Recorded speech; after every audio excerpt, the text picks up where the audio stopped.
Көз қарас бағдарламасына қош келдіңіздер. Құрметті көрермен, менің көзқарас бағдарламама қош келдіңіздер. Біз бұл бағдарламада жастарымыз ғаламтор арқылы өздеріне кеңінен қолданып жүрген мәнді мәнсіз сөздерді бірге талқылап, талдайтын боламыз.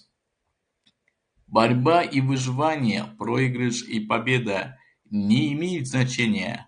Это вступление в гонку, которое имеет значение. Пэм Грир айтыпты, Голливудтың атақты әртісі. Енді менің аударғаным, күрес пен ұмтылыстың және жеңіс пен жеңілістің ешқандай мәні жоқ. Олар тек мағынасы бар жарысқа түсудің бастамасы.